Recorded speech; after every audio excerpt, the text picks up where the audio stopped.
സംസാരിക്കുകയാണ് അതിലേക്ക്. ബാക്കി കടങ്ങൾ ഇത് പാർട്ടി വരുത്തി വെച്ച ബാധ്യത എന്ന് പറഞ്ഞതുകൊണ്ടാണ് അന്ന് ഞങ്ങൾ അഗ്രിമെന്റ് സൈൻ ചെയ്തത്. പാർട്ടി വരുത്തി വെച്ച ബാധ്യതയാണ് ഇതിൽ കൂടെ തീർന്നിരിക്കുന്നത്. പിന്നെ ബാക്കിയുള്ളതെല്ലാം ഞങ്ങൾ അതിന്റെ വഴിക്ക് നോക്കും. അപ്പൊ എങ്ങനെ പരിഹരിക്കാനാ നോക്കുന്നത്? ജീവിച്ചല്ലേ പറ്റുള്ളൂ, ജീവിച്ചേ പറ്റുള്ളൂ. കാരണം ഞങ്ങൾക്ക് 3 പിള്ളേരുണ്ട്, അവർക്കൊരു കുഞ്ഞു കുട്ടികളാണ്, അവർക്കൊരു ജീവിതമുണ്ട്. അപ്പൊ ഞങ്ങൾക്ക് ജീവിച്ചേ പറ്റുള്ളൂ. അതിനു വേണ്ടിയിട്ട് ഞങ്ങളെ കൊണ്ട് പറ്റുന്നത് പോലെ ഞങ്ങൾ ചെയ്യും. കോൺഗ്രസ് ആദ്യം ഞങ്ങളെ തള്ളി പറഞ്ഞപ്പോഴും പിന്നെ ഞങ്ങളെ ചേർത്ത് പിടിച്ചപ്പോഴും ഞങ്ങൾ ആ പാർട്ടിയുടെ കൂടെ നിന്നതാണ്. അന്ന് നിങ്ങൾ തന്നെ കണ്ടതാണ്. അച്ഛന്റെ മരണശേഷം എന്തെല്ലാം അവർ പറഞ്ഞു. ഒരു 50 വർഷം കോൺഗ്രസിന് വേണ്ടി ജീവിച്ച് മരിച്ച ഒരാളോട്, കുടുംബത്തിനോട് കാണിക്കേണ്ട നീതി ആയിരുന്നില്ല അന്ന് കോൺഗ്രസ് എന്ന് പറഞ്ഞ പ്രസ്ഥാനം ഞങ്ങളോട് കാണിച്ചത്.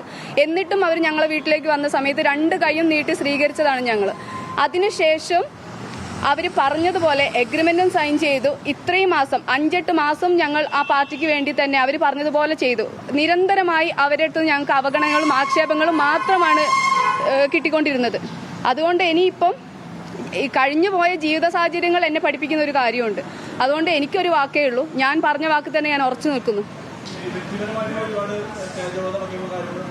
അതെ അതെ, അച്ഛന്റെ മരണശേഷവും ഞാൻ സംസാരിക്കുന്നത് എന്റെ കുടുംബത്തിന് വേണ്ടിയിട്ടാണ്, എന്റെ മക്കൾക്ക് വേണ്ടിയിട്ടാണ്. കാൽച്ചുവട്ടിലെ മണ്ണ് ഒലിച്ചു പോകുന്ന സമയത്ത് സ്വന്തം മക്കളുടെ ഭാവിക്ക് വേണ്ടി ഒരമ്മ ചെയ്യുന്ന കാര്യം മാത്രമേ ഞാൻ ചെയ്തിട്ടുള്ളൂ. അങ്ങനെ തന്നെ സൈബർ അറ്റാക്ക് കൂടെയും ജീവിക്കാൻ വരെ അനുവദിക്കാത്ത രീതിയിൽ ഓരോരോ പ്രവർത്തകരും ഇന്ന് ചെയ്തുകൊണ്ടിരിക്കുന്നത് എന്താണ്? സൈബർ അറ്റാക്ക് എന്ന് പറഞ്ഞ ഒരു ഭയങ്കര സമ്പത്ത് കൂടെ അവർ എനിക്ക് പുറത്തിറങ്ങി നടക്കാൻ പറ്റാത്ത രീതിക്ക് എന്നെയും എന്റെ കുടുംബത്തിനെയും തേജോവധം ചെയ്തുകൊണ്ടിരിക്കുകയാണ്. അപ്പൊ ഒരു കോൺഗ്രസ് കുടുംബത്തിനോടുള്ള നീതിയാണോ അത്? ഇനി ബാധ്യത ഉണ്ട് നിങ്ങൾക്ക് ബാക്കിയല്ലേ? എത്ര രൂപയുള്ളത് എങ്ങനെ വീട്ടാനാണ് ആലോചിക്കുന്നത്? അത് ഞാൻ നിങ്ങളുടെ അടുത്ത് പറഞ്ഞല്ലോ, എന്തായാലും ജീവിച്ചേ പറ്റുള്ളൂ. ആർക്കും വേണ്ടി ഞങ്ങൾക്ക് ഞങ്ങളുടെ ജീവിതം അവസാനിപ്പിക്കാൻ പറ്റില്ല. അതുകൊണ്ട് ജീവിച്ചേ പറ്റുള്ളൂ, അതിനുവേണ്ടി ഞങ്ങൾ പോരാടും. നേരത്തെ 2.5 കോടി രൂപയുണ്ടെന്നായിരുന്നു, ആ 1.5 കോടി എന്ത് ചെയ്യും? അത് ഞാൻ പറഞ്ഞല്ലോ, എന്തായി കഴിഞ്ഞാൽ ആദ്യം തന്നെ അവര് എഗ്രിമെന്റ് സൈൻ ചെയ്യുന്ന സമയത്ത് അവര് പറഞ്ഞ കാര്യമാണ് ഇത്രയും അവർക്ക് ചെയ്തു തരാൻ പറ്റുള്ളൂ. ഇനി പിന്നെ അവരോട് എന്ത് വാശി പിടിക്കുന്നതിൽ കാര്യമില്ല. പാർട്ടി വരുത്തി വെച്ച കടം ഇതാണ്. ഇതിനകത്തുനിന്ന് 1 രൂപ പോലും അച്ഛൻ എടുത്തിട്ടില്ല എന്നുള്ളത് അച്ഛന്റെ കത്തിൽ വ്യക്തമാണ്.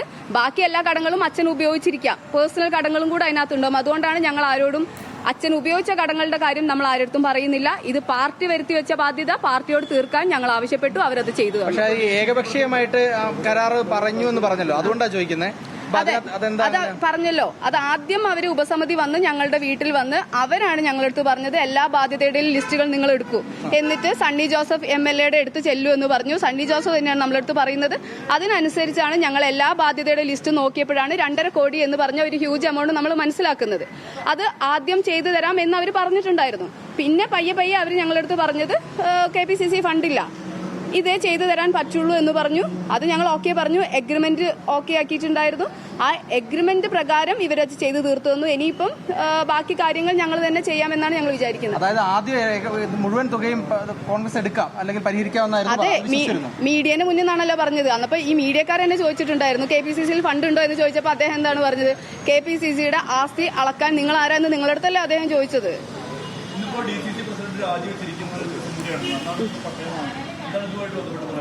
അതിനെപ്പറ്റി ഞാൻ അന്നും ഒരു പ്രവർത്തകയല്ല, ഇന്നും ഒരു പ്രവർത്തകയല്ല. രാഷ്ട്രീയത്തെ പറ്റിയിട്ട് കൂടുതലായിട്ട് സംസാരിക്കാനും എനിക്ക് അറിവില്ല.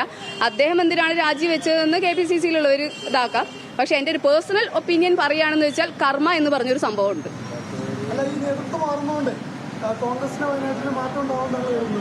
മാറ്റം അനിവാര്യമാണ് എന്ന് എനിക്ക് പറയാൻ പറ്റുള്ളൂ.